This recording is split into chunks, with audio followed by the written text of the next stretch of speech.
जय श्री कृष्णा। जन्माष्टमी के ठीक बाद आने वाली एकादशी को अजा एकादशी कहते हैं। क्या आपको पता है कि यह एकादशी अन्य एकादशियों से काफी अलग क्यों होती है? इसके महत्व भी काफी अलग होते हैं। भगवान विष्णु को क्यों यह एकादशी सबसे प्रिय होती है? एकादशी का नाम सुनते ही आपके मन में एक ही सवाल आता होगा, क्या यह एकादशी भी बाकी एकादशियों जैसी ही है? लेकिन आज हम आपको बताएंगे कि अजा एकादशी क्यों अलग है। तो आज इस वीडियो में जानेंगे वर्ष 2024 भाद्रपद मास कृष्ण पक्ष अजा एकादशी व्रत के शुभ मुहूर्त के बारे में, पारण समय के बारे में, पारण कब और किस चीज से किया जाना चाहिए, और इस दिन विशेष करके भगवान विष्णु को किस चीज का भोग लगाना चाहिए, इस दिन क्या करना चाहिए और क्या बिल्कुल नहीं करना चाहिए। तो आइए जानते हैं, बने रहेंगे वीडियो के अंत तक। पद्म पुराण में अजा एकादशी को बहुत ही पुण्य फलदायी बताया गया है और इसका महत्व इसलिए भी अधिक बढ़ जाता है क्योंकि यह जन्माष्टमी से ठीक 4 दिन बाद आती है। पद्म पुराण के अनुसार अजा एकादशी का व्रत रखने से व्यक्ति को अश्वमेध यज्ञ के बराबर का फल मिलता है और व्यक्ति के जीवन में सुख समृद्धि का वास होता है। तो सबसे पहले जानते हैं अजा एकादशी व्रत की तारीख, महत्व और मुहूर्त। अजा एकादशी तिथि का आरंभ 28 अगस्त को मध्यरात्रि 1:20 पर हो रहा है। अजा एकादशी तिथि का समापन 29 अगस्त की मध्यरात्रि 1:38 पर होगा। उदया तिथि के कारण एकादशी का व्रत 29 अगस्त को रखा जाएगा। 29 अगस्त को दो बहुत ही शुभ योग बन रहे हैं, पहला सिद्धि योग और दूसरा सर्वार्थ सिद्धि योग। इन दोनों योग को ज्योतिष शास्त्र में बहुत ही शुभ माना गया है। इसके दौरान आप जो भी पूजा पाठ करेंगे वो सभी सिद्ध और सफल होते हैं। अब जानते हैं एकादशी व्रत पारण का समय। अजा एकादशी व्रत पारण का समय 30 अगस्त को 7:34 से 9:10 तक रहेगा। इस दौरान व्रत का पारण करना बेहद शुभ रहने वाला है। हरिवासर समाप्त होने के बाद अपने व्रत का पारण करें। अगर इस एकादशी के महत्व की बात करें तो जन्माष्टमी के 4 दिन के बाद आने की वजह से इसका महत्व अपने आप में काफी गुना बढ़ जाता है।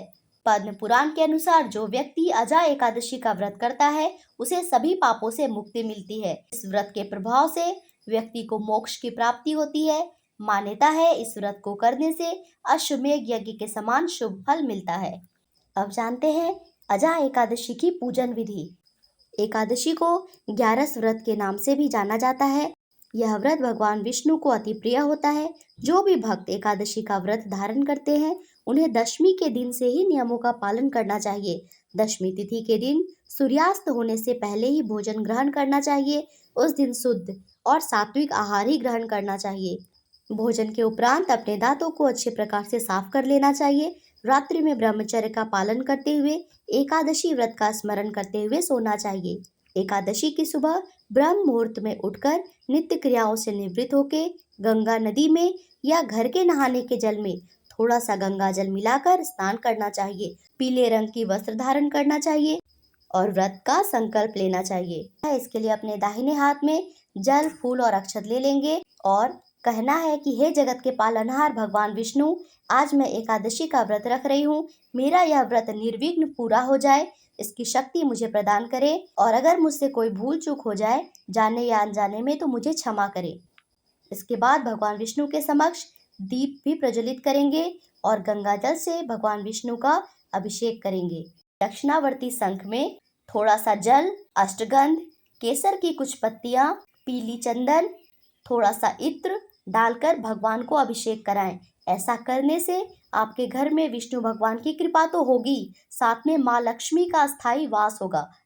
इसके बाद भगवान का पंचामृत से अभिषेक करें, पीले फूलों की माला अर्पित करें, हल्दी या अष्टगंध का तिलक लगाएं, पंचामृत का भोग चढ़ाएं और पूजा में तुलसी पत्र अवश्य शामिल करें। अजा एकादशी के लिए एक स्पेशल पूजा मंत्र है जो कि इस प्रकार है। ओम नारायण विद्महे वासुदेवाय धीमहि तन्नो विष्णु प्रचोदयात्। एकादशी के दिन तुलसी दल तोड़ना वर्जित होता है, इसीलिए एक दिन पहले ही तुलसी दल लाके घर में रख ले।